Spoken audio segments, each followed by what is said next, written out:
신약성경 200페이지가 신약성경 200페이지.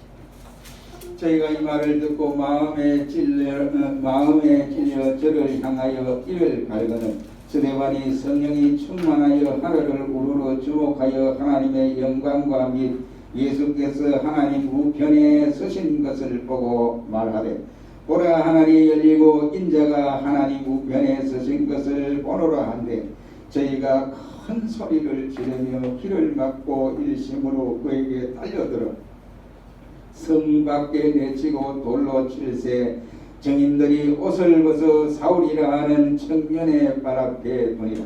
저희가 돌로 스데반을 치니 스데반이 부르짖어 가로되, 주 예수여 내 영혼을 받으시옵소서 하고 무릎을 꿇고 크게 불러 가로되, 주여 이 죄를 저들에게 돌리지 마옵소서.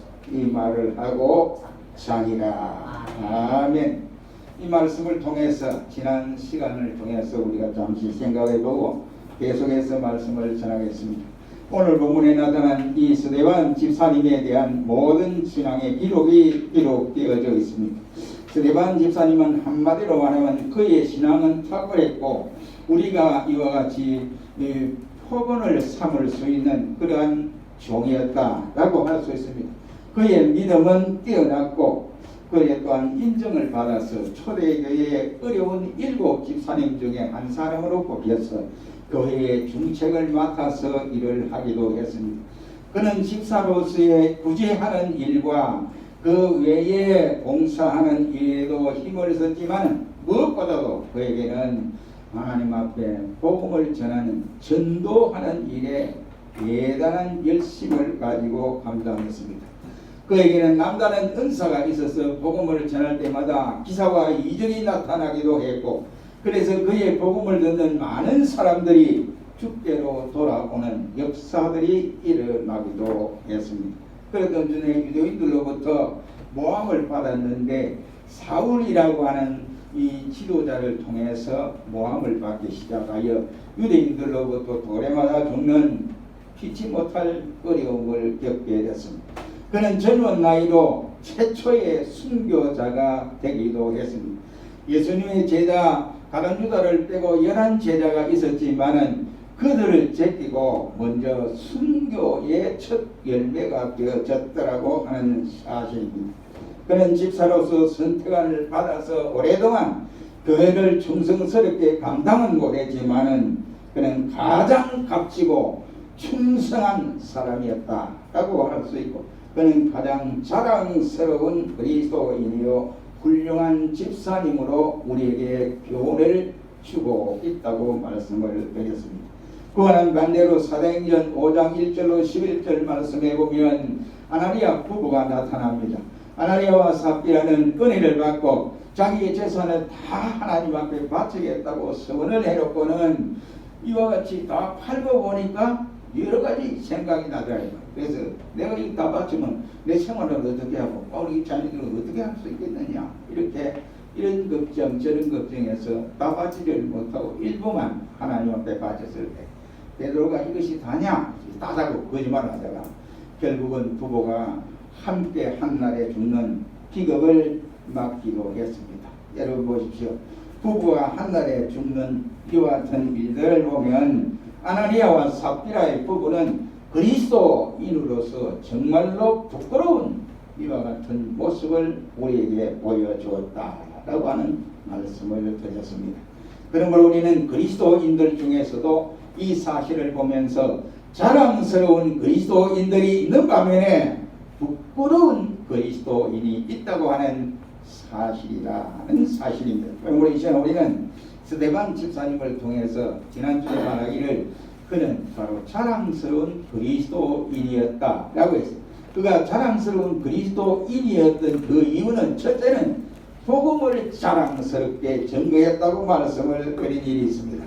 오늘 본장 7장에서 보면 스데반 집사님의 복음을 담대히 전하다가 공회 앞에서 잡혀가는 모습을 볼 수 있습니다. 사도행전 6장 15절 말씀에는 공회 앞에 앉은 사람들 앞에서 보니까 스데반을 주목하여 보니까 그의 얼굴이 천사의 얼굴과 같았더라고 말씀을 드린 일이 있습니다. 천사의 얼굴이 모습이 어떤 얼굴입니까? 옷을 화려하게 입은 모습입니까? 아니면 얼굴을 이와 같이 요즘 말하면 모델처럼 꾸며서 그렇게 보여준 것입니다. 그게 아니고 그가 지금 공회 앞에 선 것은 죽는 선고를 한, 죽음이라고 하는 선고를 하는 이와 같은 상황에 있습니다. 그는 이와 같이 죽음을 불사하고 담대하고 초조 긴장을 다 몰아내고 담대하여 승리하는 이와 같은 모습으로 저들에게 보여주었습니다. 스데반 집사님은 이제 공회 앞에 섰으니까 내가 죽을는지 알 수 없다 생각하고 그때부터 내가 누구를 위해서 마지막 내 인생을 결말을 지어야 될 것인가, 종말을 맞이할 것인가, 이것을 잘 알고 있습니다. 그래서 그는 예수를 위해서 내가 죽어야겠다라고 생각을 하니까 겁낼 것이 없습니다. 죽으려고 작정한 사람에게 뭐가 겁이 나겠습니까? 오늘 본문에도 보면 51절과 53절에 아주 강하게 저들 공회 앞에서 질타를 하고 있습니다. 너희 조상과 같이 너희도 그렇게 하려고 하느냐? 그러면서 53절에는 너희가 천사에 전한 율법을 받고도 지키지 아니하였도다라고 하면서 공회원들 앞에서 당당하게 책망을 하고 있습니다. 너희가 죽인 예수를 십자가에 못 박아 죽인 그 예수를 너희가 잘못했으니 너희가 그 죄를 해결을 해라 라고 당당하게 증거하고 있습니다. 스데반은 죽을 때 죽더라도 이 마지막 기회에 저들 앞에서 복음을 담대하게 전해야겠다라고 생각을 하고 담대하게 예수를 증거했습니다. 얼마나 자랑스러운 모습이냐 하는 것입니다.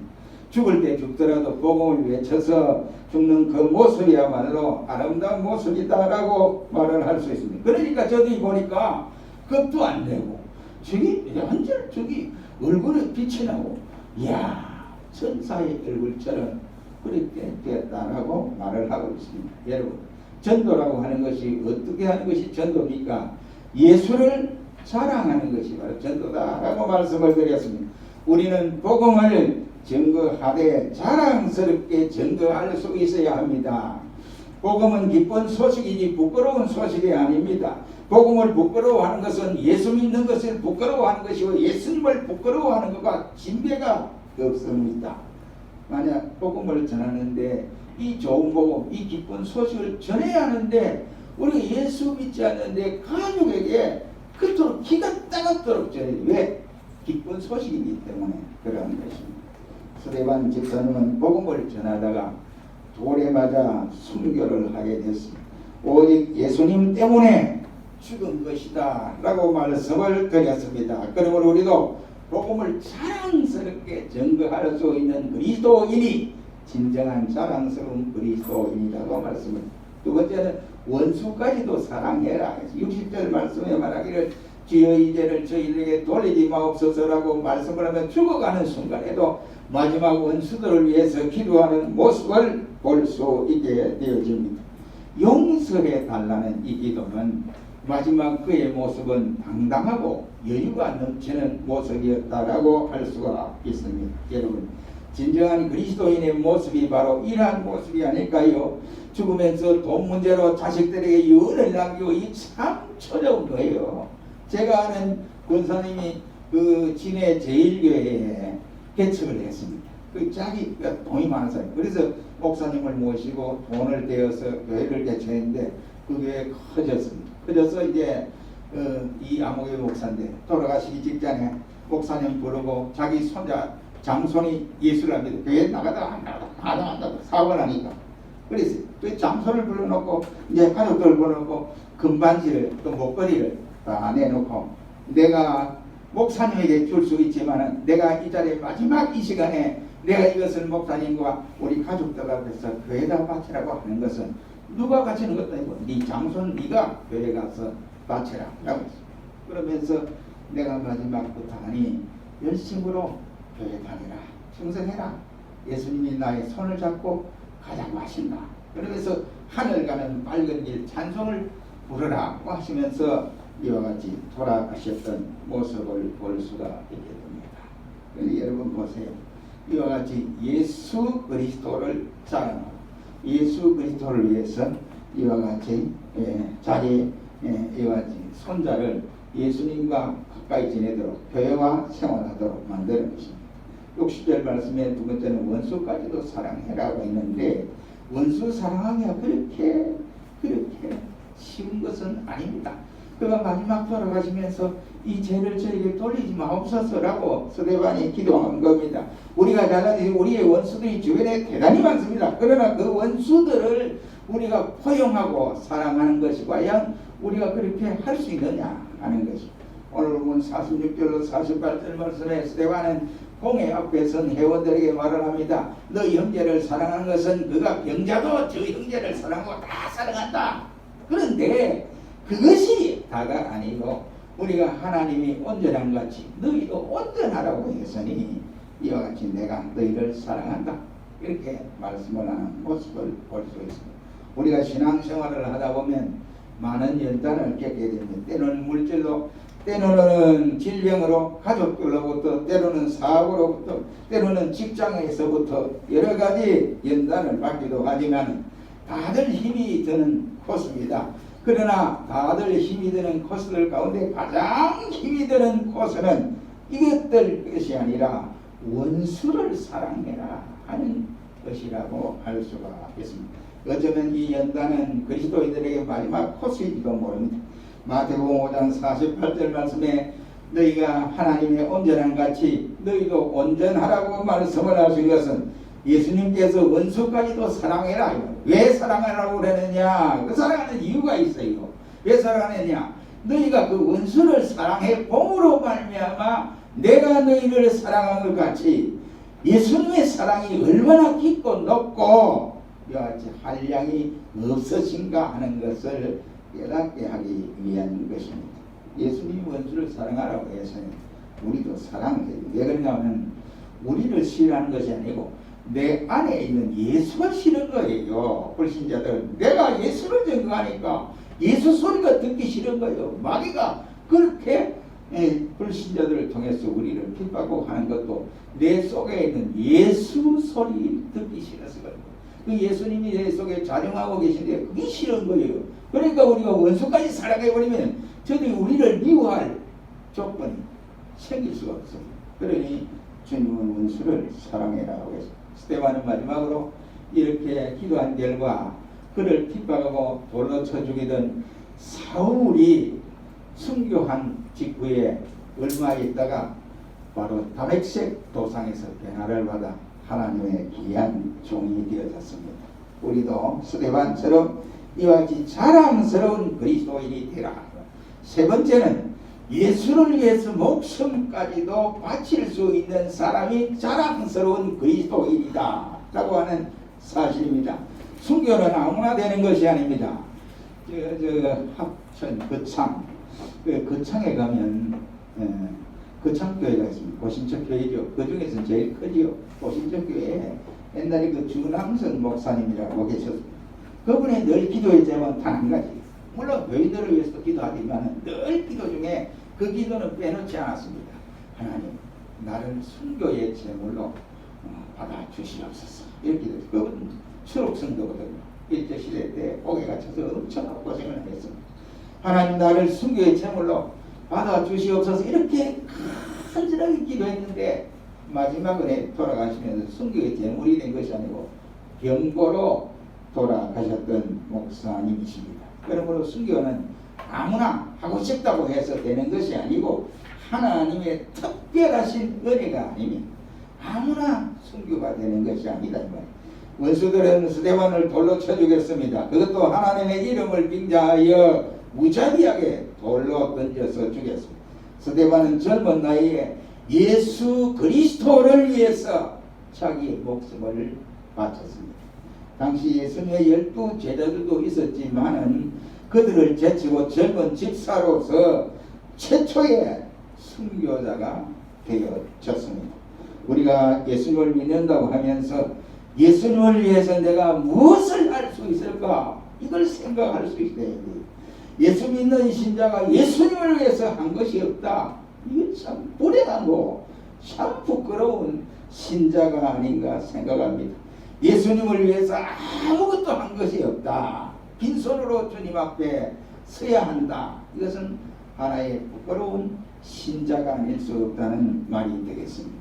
우리가 교회사를 봐도 예수님의 12 제자들은 가룟 유다를 제외한 나머지는 순교를 하거나 순교에 걸맞는 예수님을 위해서 고난을 받고 교회를 위해서 핍박을 받았던 사람들이었으나, 그러나 가룟 유다는 스스로 목매어 자살을 했습니다.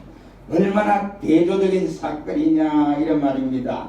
한쪽은 너무나 자랑스러운 모습인 반면에 한쪽은 유다는 부끄럽기 짝이 없는 모습의 종말을 맞게 되었습니다. 사랑하는 성도 여러분, 어떤 사람이 그리스도인입니까? 어떤 사람이 부끄러운 그리스도인이냐면 어떤 사람이 자랑스러운 그리스도인이냐 이란 말입니다. 예수를 믿는다고 하면서 예수님을 위해서 아무것도 잊어버리거나 손해본 일이 없는 사람이 바로 부끄러운 그리스도인이 아닌가 생각합니다. 바로 이런 사람이 가룟 유다와 같은 사람입니다. 가룟 유다는 예수님을 위해서 아무것도 손해본 것이 없습니다. 잊어버린 것이 하나도 없는 사람이라. 이러면 오히려 자기 유익을 위해서 예수님을 은 30에 팔아넘긴 장본인이었습니다. 예수를 믿는다고 하면서 예수 그리스도 때문에 아무것도 잊어버린 것이 없고 손해본 것이 없다고 하는 것은 그 자체만 하더라도 부끄러운 것이다. 그러면 이런 사람이 가장 부끄러운 신자가 아니겠느냐 이런 말. 예수님을 위해 모든 것을 잊어버린 사람, 예수님 때문에, 교회 때문에 내 신앙을 지키기 위해서 많은 것을 잊어버린 사람, 이런 사람이 진정고 자랑스러운 그리스도인입니다. 예수님 때문에 받은 상처가 많은 사람, 예수님 때문에 흘린 눈물의 흔적이 많은 사람, 예수님 때문에 세상의 많은 것을 잊어버린 사람이 자랑스러운 그리스도인이다. 이런 말. 갈라디아 6장 17절에 바울은 이 이후로는 누구든지 나를 괴롭게 하지 말라. 내 속에 예수의 흔적을 가졌노라고 했습니다. 사도 바울은 예수님 때문에 받은 상처가 많은 사람입니다. 예수님 때문에 얻어맞은 이 자국들이 많은 사람이요, 예수님 때문에 흘린 눈물의 자국이 이와 같이 박힌 사람이요, 예수님 때문에 굶주린 배고픔의 흔적이 많은 사람, 예수님 때문에 배척당한 고난의 흔적이 곳곳마다 새겨져 있는 사람입니다. 그것은 현재는 바로 신약 성경에 13번이나 기록을 했다고 했습니다. 옥중 서신이나 그의 서신들을 보면 정말로 눈물 어린 서신이다 라고 할 수 있습니다. 그는 결국 로마에서 네로의 황제의 박해로 인해서 순교의 제물이 되어졌습니다. 이런 그리스도인이 정말로 자랑스러운 그리스도인이 아니고 무엇이겠느냐 하는 것입니다. 저 로마에 갔을 때에 사도 바울의 순교지를 간 일이 있습니다. 거기 이제 목을 쳤는데 세월이면서 거의 목이 떨어지면서 동강 이렇게 떠버려요. 목이 이제 피가 통하니까 그냥 목 했는데 그 세 번 튀는 그 자리로 우물을 봤는데 1년 365일 물이 마르지 않았다고. 지금도 그 우물이 있습니다. 네. 정말로 자랑스러운 그리스도입니다.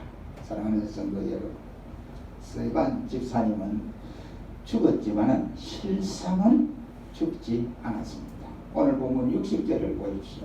이 말을 하고 자니라고 말씀을 했습니다. 그는 육체는 잠시 안식을 위해서 잠이 들었습니다. 그는 잠시 잠자고 있을 뿐입니다. 그의 영혼은 하늘에서 살아있고 우리의 가슴 속에 영원히 살아 있습니다. 초대교회에 살아있고 기독교 역사 속에 스테반 집사님의 순교의 정신은 살아서 움직이고 있습니다. 그러한 그의 순교의 정신은 신앙의 힘이 얼마나 강하냐, 신앙의 힘이 얼마나 위대하냐 하는 것을 저와 여러분 그리고 우리 후손들에게 교훈해 주고 있습니다. 예수 그리스도를 위해 모든 것을 잊어버릴 줄 아는 성도, 더 나아가서 자기의 목숨까지도 주님을 위해서 바칠 수 있는 성도가 자랑스러운 성도다. 이런 말. 우리 모두 자랑스러운 성도들이 되시기를 주의 이름으로 축원합니다.